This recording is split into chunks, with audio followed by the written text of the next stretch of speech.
Now it's my pleasure to introduce to you Air National Guard Sergeant and Chief of Offender Work Programs, Dana Lesperance.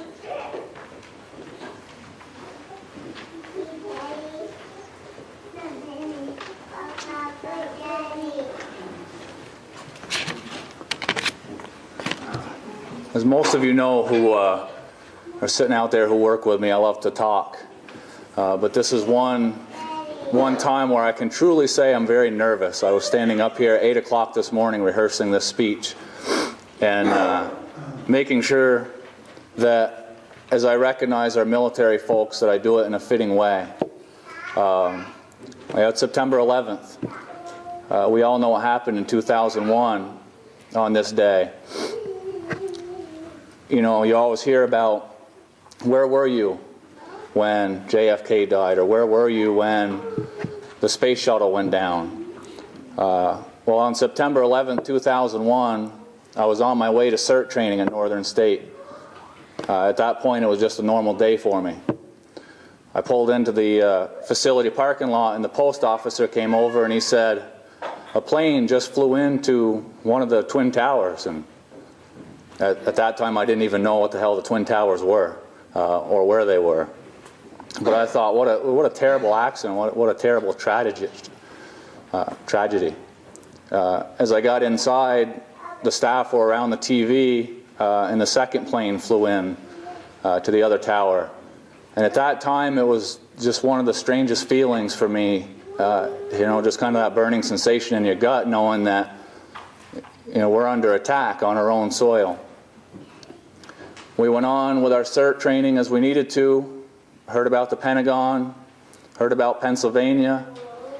In approximately 3 hours, I was called to active duty. I reported to Burlington, and by 5 o'clock that night, along with CO2 Tim Mahoney, we were putting live missiles on F-16s right in Burlington, Vermont. There was no planes in the air. There were planes all over the international airport, and it was just quiet as we prepped every single F-16 that we have to go to war, and we didn't know where it was going to be. We didn't know if it would be overseas as the traditional war is fought, or here on our own soil. That was the first day of 122 days of air combat patrols out of Burlington, Vermont.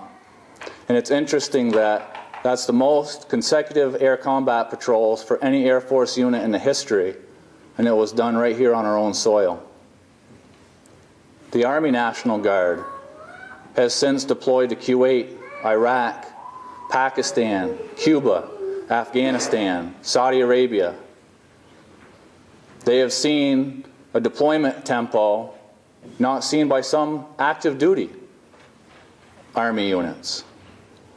And as we see today, Caleb Lefebvre, who's already been there once, is now going there again. And this is becoming a kind of a new era for the Guardsmen. One day we'll wear our corrections hat, and the next day we're wearing our military hat.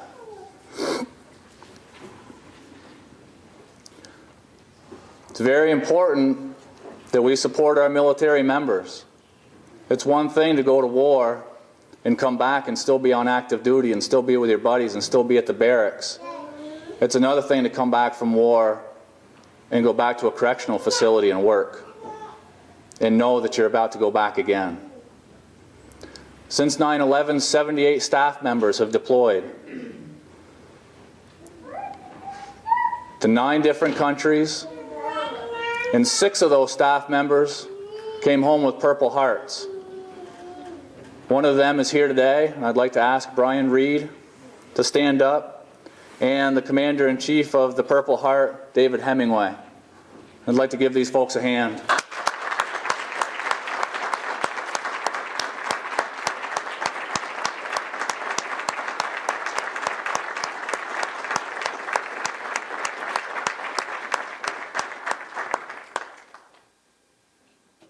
I saw one of our other Purple Heart recipients yesterday morning in Essex at a gas station, in uniform, in a Humvee, headed to the range to train to go back overseas.